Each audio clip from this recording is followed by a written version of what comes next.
Ok, relativamente a este tópico dos custos, eu diria que nós podemos tipificar três diferentes situações.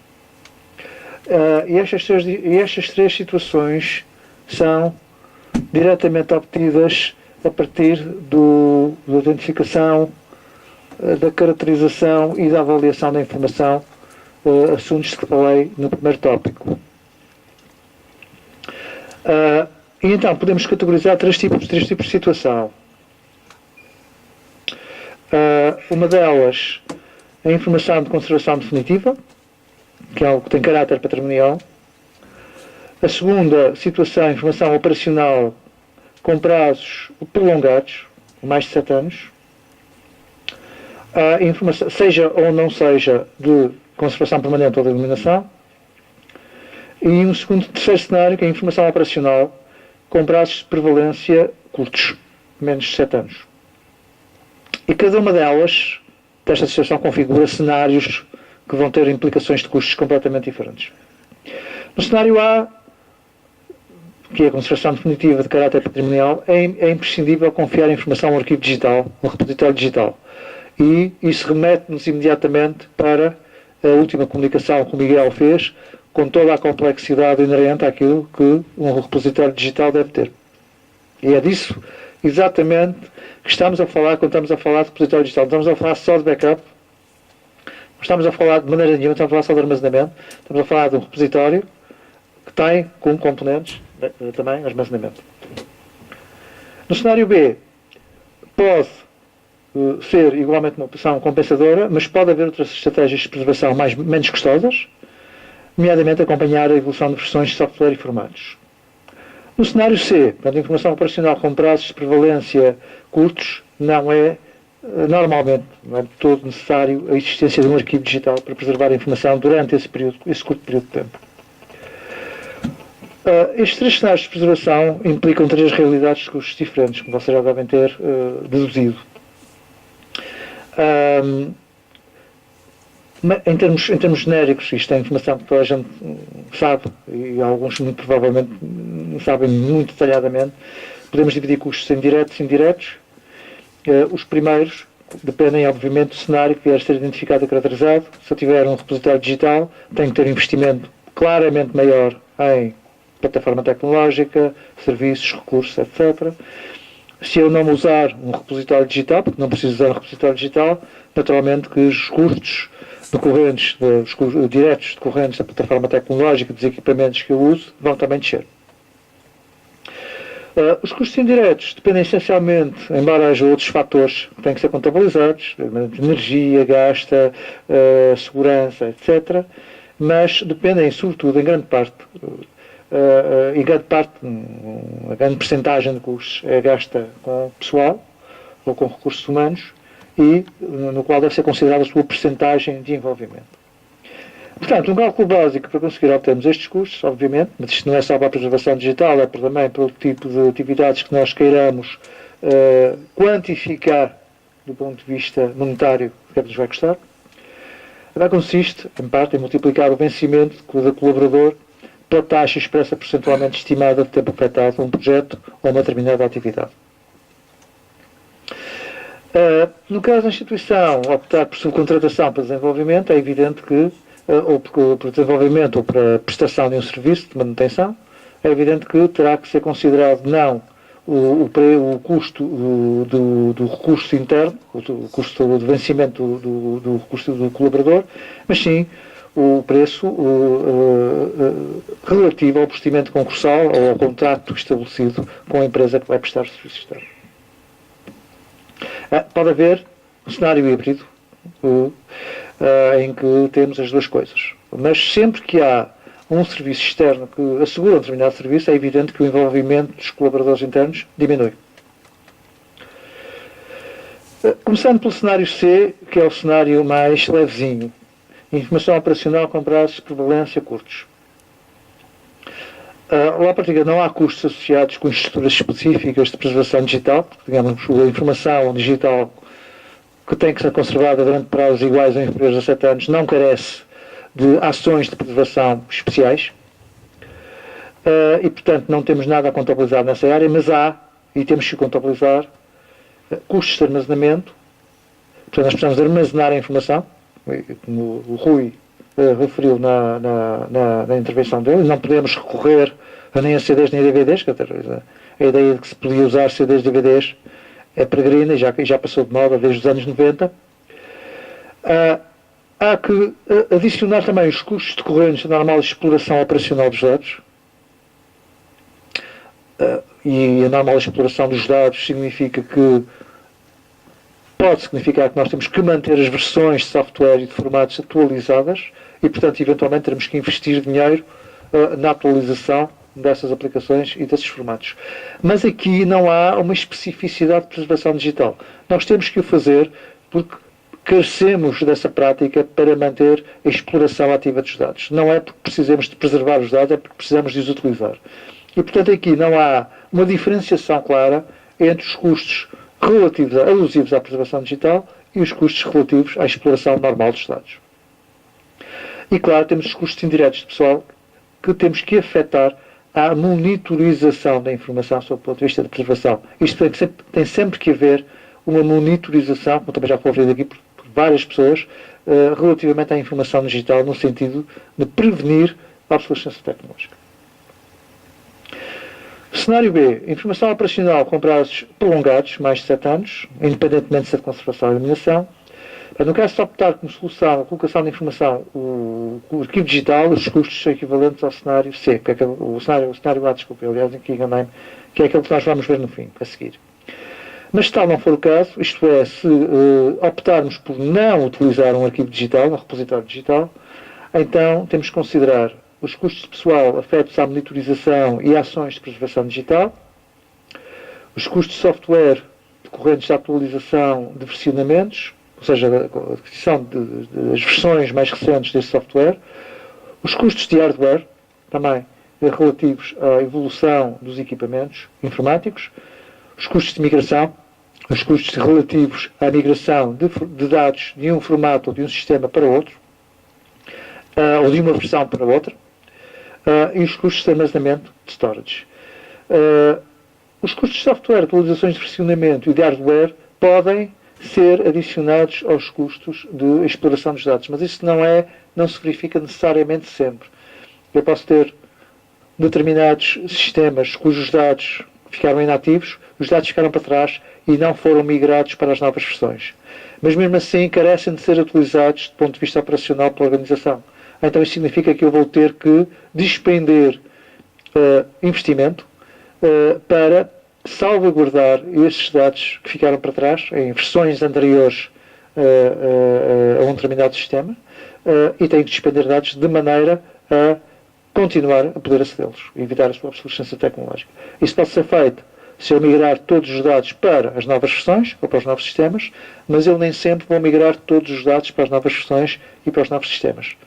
Isso pode acontecer por muitas razões, que não vai agora dar para explorar, mas nomeadamente falta de espaço, ou necessidade de performance, ou pura e simplesmente cessação ou diminuição da consulta desses dados. Pode não valer a pena migrá-los para os novos sistemas e então podemos ter um problema. Portanto, neste caso, em que não temos, optamos por não utilizar um repositório digital, estes são os custos que têm que ser contabilizados sobre a preservação digital. Cenário A, a informação de conservação definitiva de caráter patrimonial carece, obviamente, no repositório digital. E, portanto, aqui temos que considerar mais uma série de custos. Portanto, o custo do arquivo digital, do repositório digital, e temos que considerar, considerando sempre o TCO, que é o Total Cost of Ownership, que é da realidade do desenvolvimento e a manutenção ao longo do tempo. E aqui, portanto, temos que contabilizar os custos de desenvolvimento do arquivo digital, os custos de exploração e manutenção. Eu estou aqui a falar em desenvolvimento, porque neste momento, vocês sabem, não temos o Roda, e por acaso tinha aqui uma pergunta relativamente ao Roda, mas neste momento, objetivamente e concretamente, não há um serviço de repositório digital no qual as pessoas possam depositar os seus dados. E, portanto, não ponho isto como opção, porque neste momento não existe. A nossa intenção é que isso venha a existir, mas, de facto, atualmente, não é uma opção para as organizações. E, portanto, se quiserem ter um arquivo digital, têm que desenvolver. E está aqui, por isso está aqui referido os custos de desenvolvimento. Há também contabilizar o equipamento de hardware, software, espaço físico para o arquivo digital, as comunicações. Normalmente, se nós temos que os objetos digitais podem ser de dimensões consideráveis e, portanto, temos de prever uma estrutura de comunicação que permita uma transferência rápida e célere, de forma a otimizar o processo de ingestão no próprio arquivo digital. Podemos ter um arquivo digital fantástico, depois se temos problemas de comunicação, temos objetos muito grandes a passar numa linha muito estreita, isso pode dar normalmente problemas de perda de informação. Os custos de armazenamento, primário, secundário, on-house, data center, cloud, são opções que nós temos que considerar.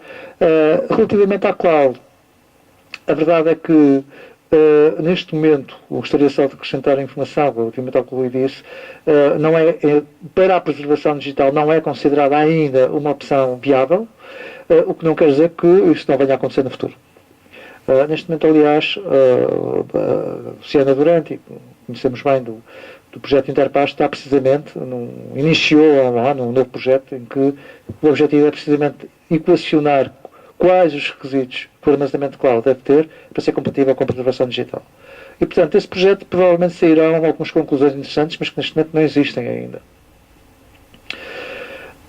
E os custos de pessoal especializado em preservação digital. Agora, repara bem, isto é o que uma organização tem que ter se quiser ter um repositório digital. Somando todos estes custos, podem ver a dimensão que isto vai atingir. Desenvolvimento de repositório digital, estimemos 400 mil euros. É evidente que isto depende de muita coisa. Depende da dimensão da informação que nós temos que estudar, mas a verdade é que se nós queremos desenvolver um repositório digital, temos que desenvolver um repositório digital de acordo com as normas específicas para a preservação digital. Foram aquelas que foram referidas pelo Miguel na comunicação anterior. Porque não é, de certeza absoluta, um sistema de gestão documental. O sistema de gestão documental serve para gerir documentos. Um sistema de gestão de conteúdos serve para gerir documentos. Não serve para a preservação digital. Não serve para a preservação digital. E, portanto, essa não é a solução. Não vale a pena dizer, este gera conteúdos de uma maneira fantástica, ok? Mas não faz preservação digital. Quando nós falamos de preservação digital, temos que contemplar um conjunto específico de funcionalidades previstas nas normas adequadas para o efeito, que também já foram aqui referidas. A manutenção do arquivo digital e uma sonorização foi feita por nós de acordo com o modelo LIFE, que é um modelo desenvolvido pela Biblioteca Nacional da Finlândia, considerando os seguintes pressupostos. O Ministério, um arquivo digital para o Ministério. Documentos digitais complexos e simples, constituídos por um ou mais ficheiros. Agregação única ou múltipla de ficheiros. Período de exploração simulado 10 anos. Uma ingestão média anual de 100 mil objetos digitais, o que se calhar é pouquinho, mas depende de Ministério para Ministério. Custo estimado de manutenção por arquivo, 1,3 milhões de euros por ano.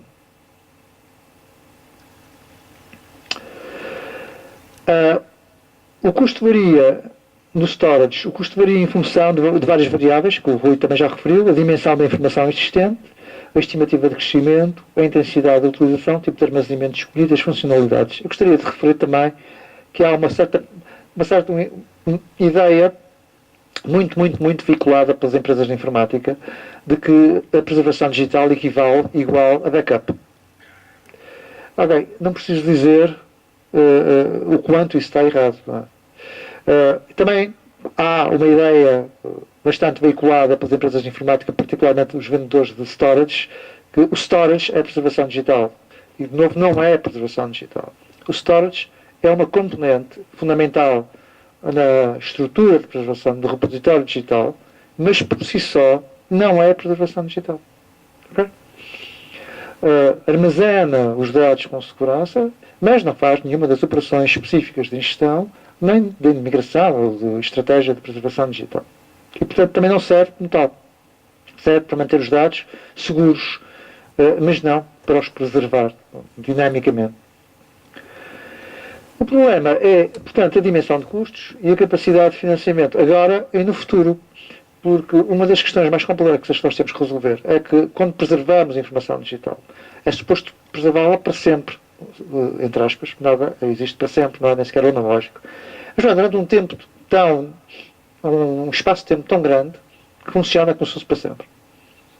E, portanto, não precisamos ter capacidade de financiamento agora, precisamos ter capacidade de financiamento agora e no futuro. Como dizia o David Jarrett, o problema, a preservação digital é fácil, desde que tenhamos muito dinheiro agora e para sempre. Mas o problema é que nós não conseguimos garantir nem dinheiro agora, nem podemos garantir que para o ano, daqui a 5 anos ou 10 anos, ainda temos dinheiro para conseguir assegurar a preservação digital. Há uma estimativa também mas é uma estimativa na qual não confio muito, eu apanho aqui apenas por uma questão de curiosidade, de cerca de, para a manutenção do LTP, que é um Long Time Preservation System, uma estimativa de 42 milhões de euros de manutenção ao longo de 12 anos.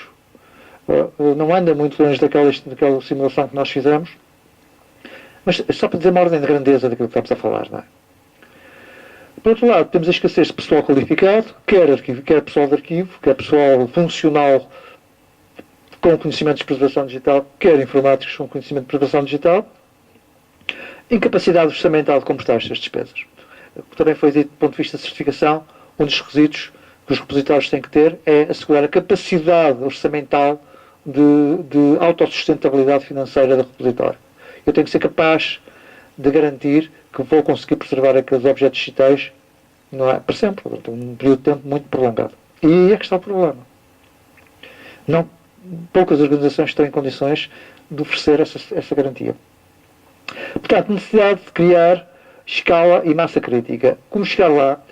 A nossa perspectiva é criar sinergias de rede, criar estruturas de preservação digital partilhadas por diversas instituições, por diversas comunidades de prática e por diversos domínios culturais. Criando referenciais comuns e, claro, repartindo custos. Salvaguardando as especificidades próprias de cada comunidade de interesse, a cada comunidade de prática, cada domínio cultural, se vocês quiserem. A ideia seria talvez um bocadinho ambiciosa, mas será uma rede comum de preservação digital. É neste sentido que nós, neste momento, através do projeto de continuidade digital, estamos a trabalhar. Ou seja, tentar definir processos e normas e critérios e plataformas que possam ser aceitos por diferentes comunidades de prática, por diferentes domínios culturais, de maneira a analisar a viabilidade de criar uma estrutura de preservação comum. Ou seja, que todos possam lá colocar a sua informação digital de maneira a ela ser corretamente preservada e também analisando qual o modelo de sustentação financeira. E, portanto, eu não vou avançar se vai ser A ou B ou C. Isso é uma tarefa do projeto que está prevista para ser realizada no início do próximo ano. Mas, portanto, não tenho, neste momento, qualquer solução para vos dar sobre o modelo de sustentabilidade. Não sabemos como é. Vão ser custos partilhados, não vão ser custos partilhados, podemos escolher. Bom, não sabemos. O que nós sabemos é que queremos incluir o máximo de entidades possível nesta rede, sejam elas públicas, sejam elas privadas, sejam elas de arquivos, de biblioteca, de museus, de informação científica, arte multimédia, jornalismo, música, etc. Portanto, a ideia é, quanto mais pessoas, e se conseguirmos definir uma arquitetura comum, mais hipóteses temos de otimizar os custos de preservação digital. Para tal, na rede de preservação digital, há 3 condições, há 2 condições, que a primeira, uma vontade de preservar património digital. Eu não sei até que ponto é que nós, aqui, ou há ou não há vontade de preservar património digital, mas aqui já temos exemplos de autores que têm vontade e não conseguem, ou porque há prioridades, outras prioridades, ou porque não têm verba para isso, ou porque as pessoas na sua organização não se reconhecem, não reconhecem a importância da preservação digital. Mas, portanto, isso é fundamental. Tem que haver a consciência de que é necessário preservar aquela informação digital. E preservar património digital significa preservar objetos que veiculam informação digital e que têm atributos comuns. Mas a nossa ideia é que, independentemente do interesse e do tipo de acesso que se efetua sobre um determinado objeto digital, seja televisão, seja um vídeo, seja um áudio, seja uma imagem médica, seja um documento, uma imagem digital, seja uma base de dados, podemos inferir atributos comuns. E estes atributos comuns viabilizam a possibilidade de preservar em comum esses objetos. Se nós chegamos ao fim não encontrarmos pontos comuns, temos um problema. Mas eu acredito que, pela evolução que nós estamos a ter dentro deste projeto, será possível encontrar uma plataforma comum de entendimento que levará, espero eu, à criação de uma arquitetura comum com enquadramento legal de normas e requisitos aprovados pelos aderentes. Depois será o passo seguinte, que será a construção e desenvolvimento dessa tal repositório, essa estrutura de preservação digital. Há alguns casos concretos que eu apenas deixo para referência futura. Nós temos visto um exemplo da Finlândia, um exemplo dos Estados Unidos da América, e de facto não há muito mais exemplos de redes cooperativas de preservação digital. Há redes cooperativas de acesso, por exemplo o RECAP, mas não há redes específicas de preservação digital, e portanto estamos de certa maneira a trabalhar um bocadinho no vazio desconhecido. E era isto.